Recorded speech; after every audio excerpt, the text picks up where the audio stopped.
કર્યું છે શું કારણ શું માંગ તમારી? અમારી બોટાદ જિલ્લા યુથ કોંગ્રેસની એક જ માંગ છે. બોટાદ જિલ્લાનું ગામ ચંદરવા ત્યાં જે સોલાર પ્લાન્ટ આવ્યો છે એ સોલાર પ્લાન્ટમાં ક્યાંક ને ક્યાંક ગૌચર જમીન ઉપર એ લોકોએ કામ કરી નાખ્યું છે. 2019માં જે બનાવ બનેલો છે એ સોલાર. તો અમારી એક જ માંગ છે આવનારા દિવસોમાં સરકાર અને તંત્રને કે સોલાર પ્લાન્ટની વ્યવસ્થિત જાંચ થાય અને અમારું ગૌચર જે સોલાર પ્લાન્ટમાં છે એ અમને કાઢી અને પરત કરે ગૌચર ગોળ માલધારી સમાજને. અને જો આ પ્રશ્ન તમે સોલ્વ નહીં કરો તો અમે બોટાદ જિલ્લા યુથ કોંગ્રેસ 1 મહિનાનું અલ્ટિમેટમ આપી છે. 1 મહિનાની અંદર બોટાદ જિલ્લામાં ઉગ્રથી ઉગ્ર આંદોલન થશે અને સરકારના પાયે હલાવવાનું પણ આ યુથ કોંગ્રેસ કામ કરશે. સોલાર પ્લાન્ટ કોને બનાવ્યો છે? આ ગૌચરની જમીન છે કોને દબાવી છે? શું સોલાર પ્લાન્ટ 2019માં ટાટા કંપની સ્થાપિત થઈ છે. ₹1 1 હેક્ટર એવી 500 વીઘા જમીન 80 રૂપિયાના ભાવે આ સરકારે દલાલી કરીને આપી દીધી હોય એવી ક્યાંક ને ક્યાંક આશંકા છે. અને જે સુરેન્દ્રનગરમાં બનાવ બન્યો છે ક્યાંક ને ક્યાંક સોલારમાં 1500 કરોડ રૂપિયાનું કૌભાંડ થયું અને કલેક્ટર ને મોટા મોટા અધિકારીઓ જે એમાં સામેલ હતા.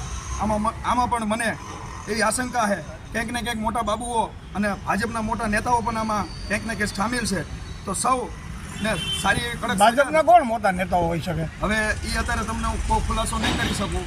એનું કારણ છે અમુક કડીઓ ઘટે છે. જેવી ઘટે એ કડીઓ જોડાઈ જશે ત્યારે હું મીડિયા સમક્ષ રૂબરૂ આવીને અને તમને નામ આપીશ. અત્યારે માંગ એટલી જ છે કે આ ગૌચર સોલાર પ્લાન્ટ ઉપર છે એ હટાવો, નકર 1 મહિનાનું અલ્ટિમેટમ. મહિના પછી આ બોટાદ જિલ્લામાં ઉગ્રથી ઉગ્ર આંદોલન થશે. શું છે આજે રાણપુર તાલુકાના ચિત્તરવા ગામમાં જે સોલાર પ્લાન્ટ આવેલો છે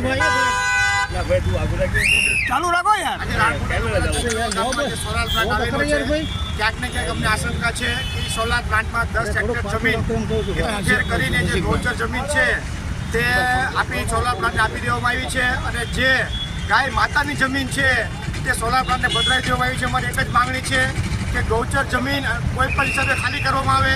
સોલાર પ્લાન્ટથી રાણપુર તાલુકાને ચંદરવા ગામે બોટાદ જિલ્લાને શું ફાયદો? સોલાર પ્લાન્ટથી કંઈ રોજગારી મળવાની છે?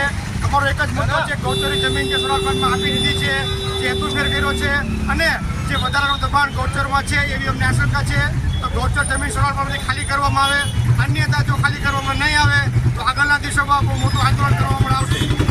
ઓકે.